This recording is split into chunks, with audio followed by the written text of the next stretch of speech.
Kia ora and welcome to Nutrition Chats. My name is Charisse and I'm the nutritionist at Harbour Sport.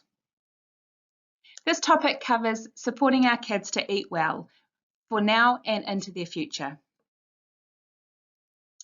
The presentation is aimed at covering general advice for supporting children to develop habits of eating well. There are different requirements for different life stages, so it will cover the recommendations for children aged 2 to 12 years only, not babies or teenagers. While I'll touch generally on what to do when children show fussy or picky eating, I won't be going too far into it. I'm also not going to cover food sensitivity issues in this presentation, as we're doing this at another time. Children have different nutritional needs than babies, teenagers, or adults. It's important that children have access to a wide range of food from all 4 food groups. These 4 food groups are vegetables and fruit, grain foods including breads and cereals, protein foods including meat, fish, seafood, eggs, poultry and legumes, and the 4th food group is dairy products.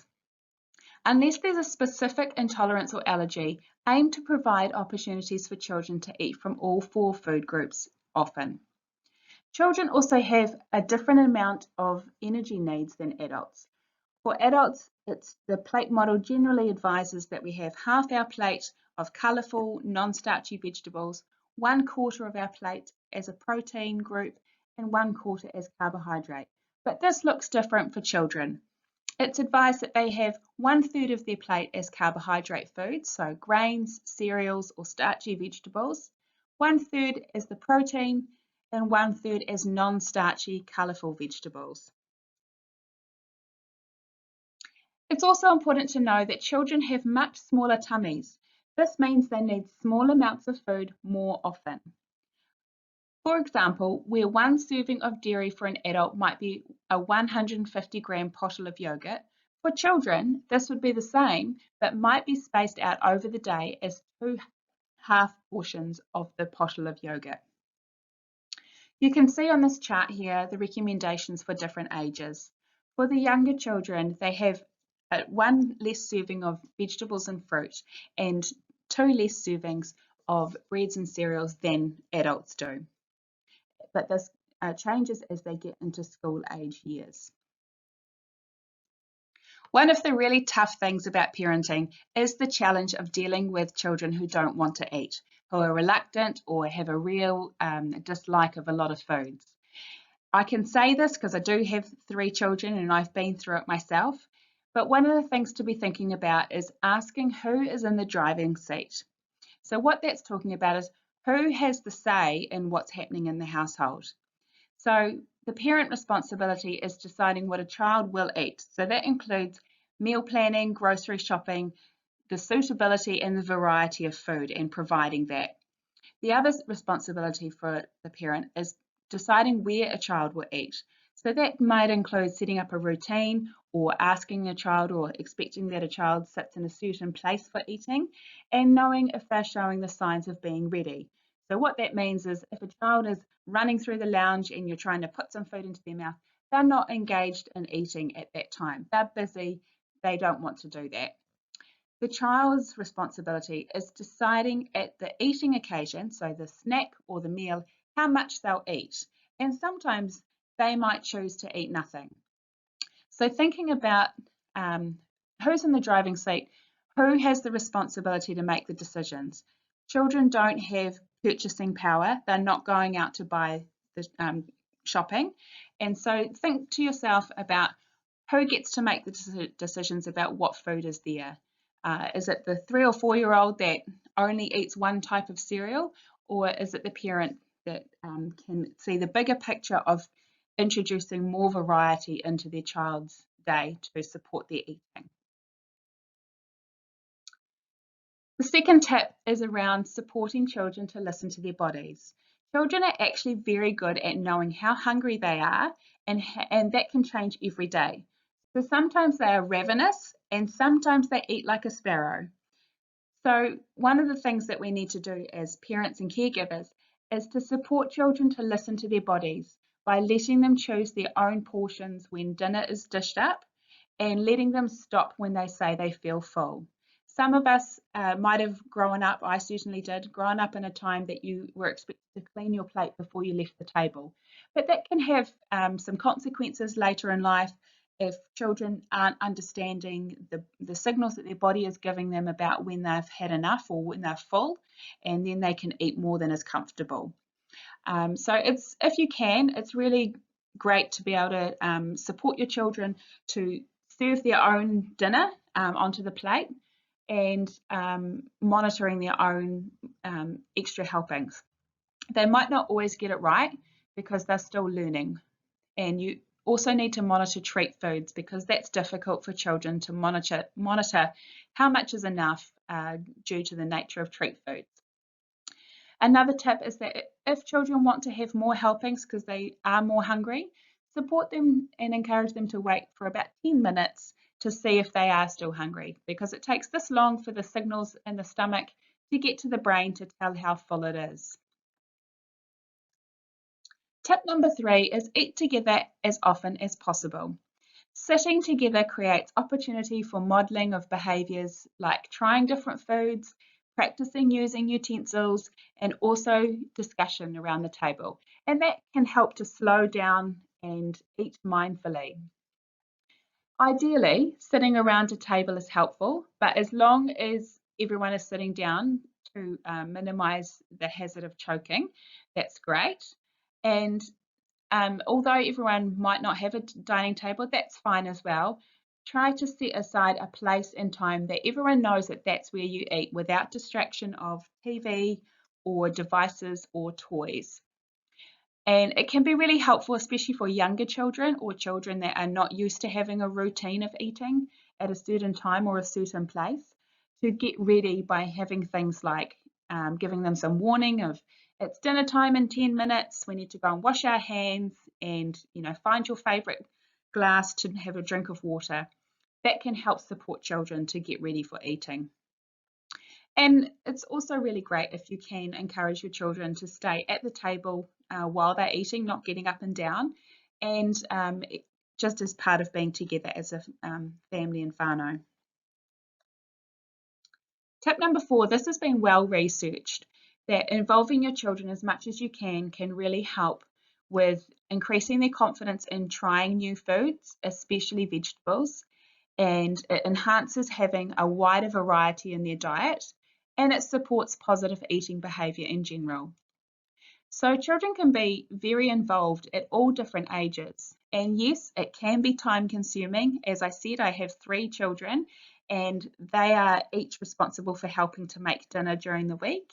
Their ages are between 9 and 12, and it does take longer involving them because you're teaching them how to do it. And yes, it's much quicker if I do it myself, but I have to step back and put it into the perspective of the bigger picture. We want our children to be able to leave home and make food choices and support themselves independently as they grow up, and be making choices that enhance their health and well-being. And this training starts when they're very young. It might not be possible in parts of the week if there's a need to get food quickly on the table, but try and make time maybe on the weekend where the kids can be a bit more involved. And like I said, it can happen from very young. And so here's some age appropriate responsibilities. From 2 years old onwards, children can be involved in choosing meals for the week from a recipe book. They can point to a picture, they know what they might like, and they can be involved in that aspect. Preschoolers and onwards can be involved in the shopping with pictures or having one-step instructions like, can you get 1 banana? And children can also be involved with meal prep. So they can, even very young ones can be washing vegetables and fruit. From about 5 to 6 years old, I would say that you could start teaching them how to use a vegetable peeler and a grater safely. And then from about 7 to 9 years old, depending on their interest, they can be involved in things like measuring and mixing, and even starting to learn safe, basic knife skills. And as I said, this is all about looking at the bigger picture of, we do want our children to be independent as they get older.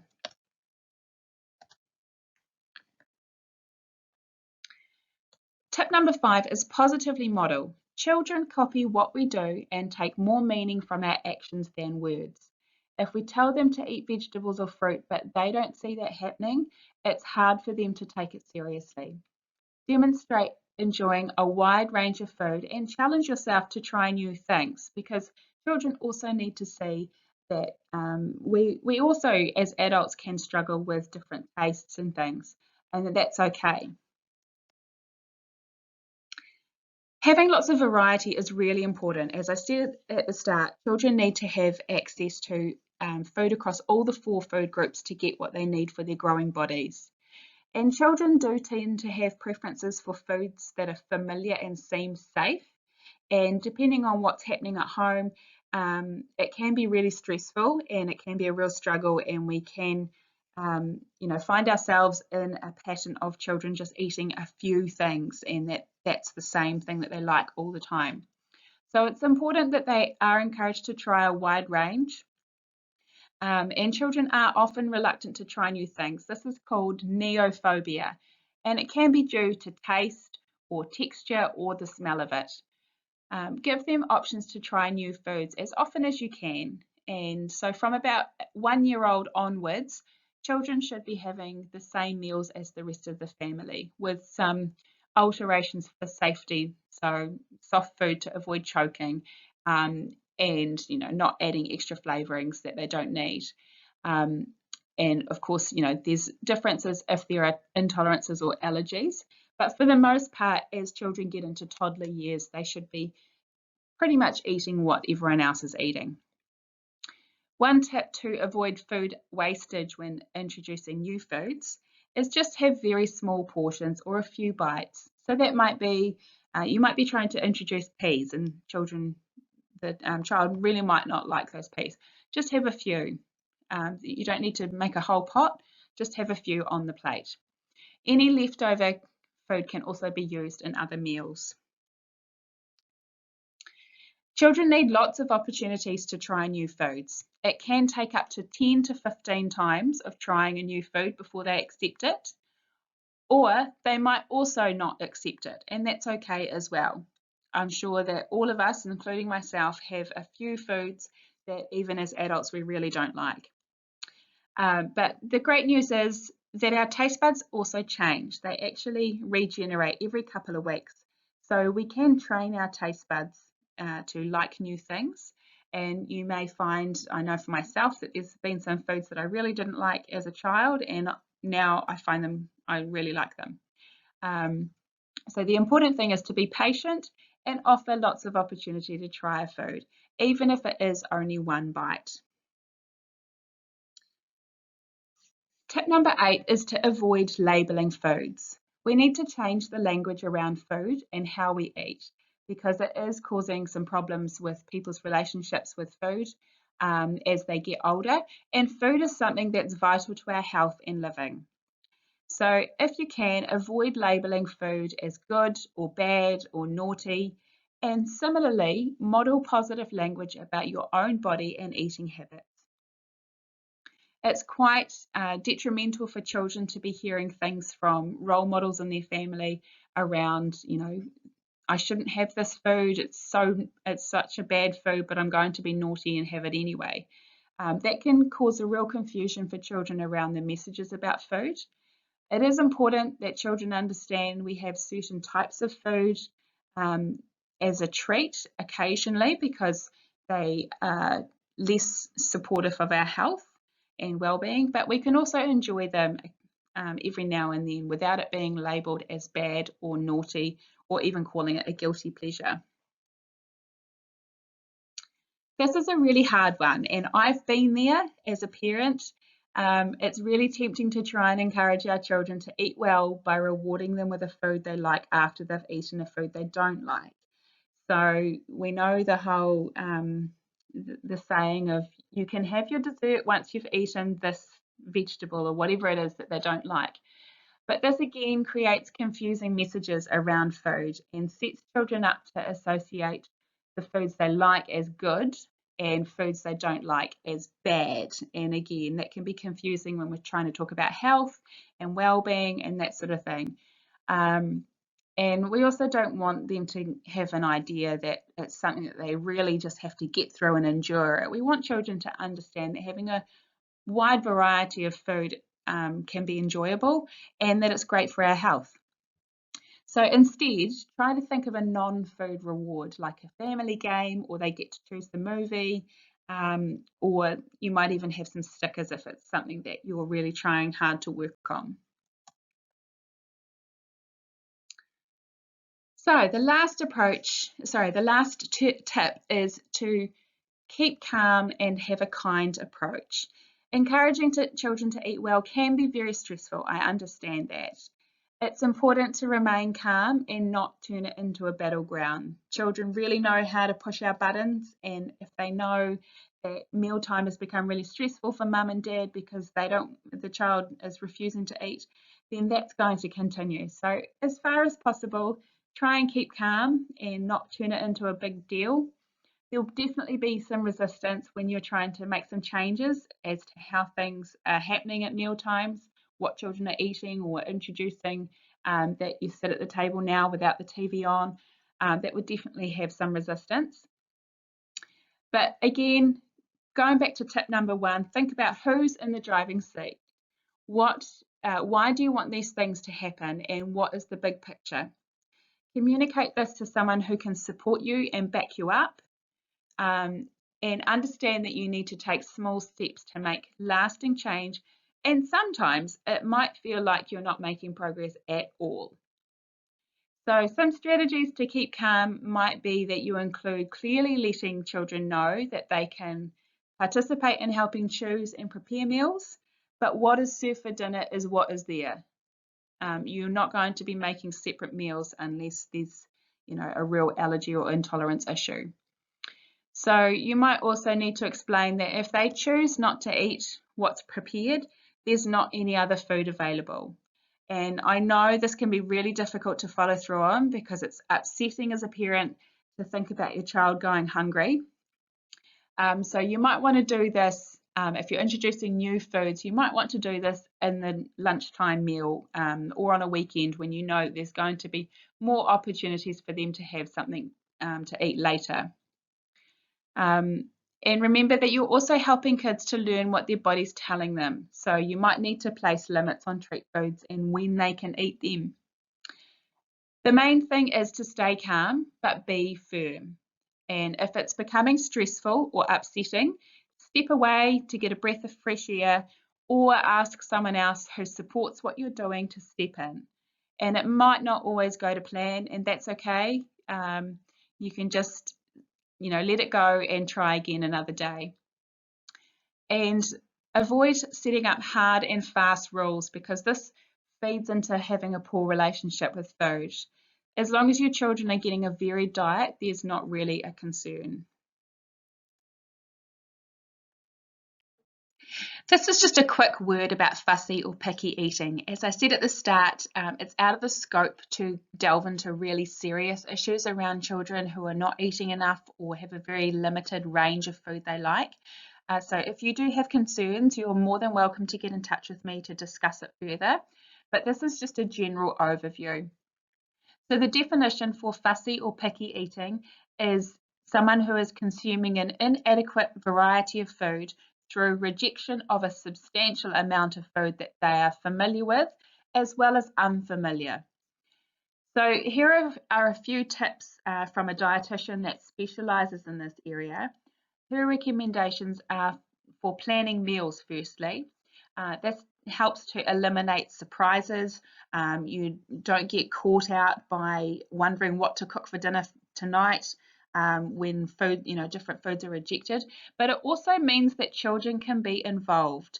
So children can find, especially if they do have fussy eating, that dinner can be, or a mealtime can be very stressful because they don't know what's going to happen and they don't like to have the surprise of an unexpected food that they might not like.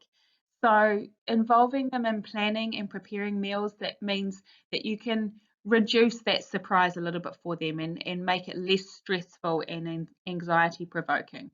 But it also goes back to what we talked about before of involving children can help widen the scope and variety of food that they will eat.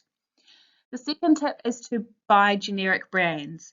Now, this is around if children have very specific preferences of certain foods, we can get stuck in the trap of only buying that one thing. And that's a real issue if that food is discontinued by a manufacturer or the recipe changes, as often happens in processed food. Food technologists will change the recipe. They'll add extra sugar or they'll take a flavouring out or something. And children who are very fixed on certain types of food, they'll pick up on those changes, and it can be very, very stressful. So one tip is to buy generic brands, meaning try different types of pasta. Yes, there'll be differences of texture and taste, but then you've got more range to use than if there's only one type of cereal or peanut butter or something that the child likes. The third tip is around not sneaking healthy foods in. So if you've been in other sessions of mine, you'll know that I sometimes talking about adding extra grated vegetables to minced dishes or meat dishes and soups and pasta dishes. That's not about sneaking healthy food in. That's talking about boosting the nutrition for that meal and just getting as much of a range of vegetables in as possible. So my children know that they get extra vegetables put into their spaghetti bolognese, for example, and they'll complain about it, that their friends' mums only make it with meat and tomato sauce. But the key thing is my children know that that vegetable is in there, and they might pick it out. They often do. The ones they don't like, they'll take it out. But I'm not trying to sneak it in, because if you are dealing with someone who has a very narrow range of food preferences and they're a bit suspicious about new things, and you're caught with sneaking food in that they don't like, then you lose that trust and you potentially lose that food from the repertoire, the variety that they're already eating, which is not a good thing. Another tip is to take small steps with very small portions of new foods. So I said earlier that it can take up to 10 to 15 times for a child to try a food and accept it, or they might still not accept it. So it's important to take small steps and just have, a few peas or a few berries or just a very small bite on the plate, because if they are really struggling with this, having a big amount and being expected to eat it can be very, very stressful for them and for the parent. So just have a small amount as you're introducing new foods. Another tip is to buy whole foods rather than processed. So the dietitian that gave these tips is working in a special clinic, and she finds that a lot of the children that they work with have a very narrow range of foods, and they mostly fall into what she calls the beige group. So there are things like chicken nuggets and potato fries, white bread, biscuits, crackers. Foods that have been highly processed, which means they have a whole lot of additives that kids really don't need, like salt, extra sugar, extra fat. So as much as possible, try and have whole foods. So yes, if a child really loves chicken nuggets, it's starting to work towards having chicken that's just cooked normally without any extra battering and stuff. And there are processes around that you can we can discuss further if that's something that you're interested in. And the last tip is to use up leftover food in other dishes to avoid wastage. And there are a few recipes around and resources, so you're more than welcome to get in touch with me for that as well. This is just a quick word about the Healthy Food Guide. It's something that we use at Harbour Sport a lot, and it's a really great resource. It's got access to thousands of recipes and articles that are written by nutrition and dietitian and health experts, and all follow the most current research and up-to-date guidelines. We offer a very discounted subscription, so if you are interested in that, you're welcome to look on the Harbour Sport website and find the Active for Life shop. As I said, this is a brief presentation that covers a few tips around helping our children to eat well for now and in the future. If you do want to have some more discussion or you have some questions, particularly if you have more questions around specific issues that you're finding with children and their eating, then please get in touch with me. Thanks very much for listening.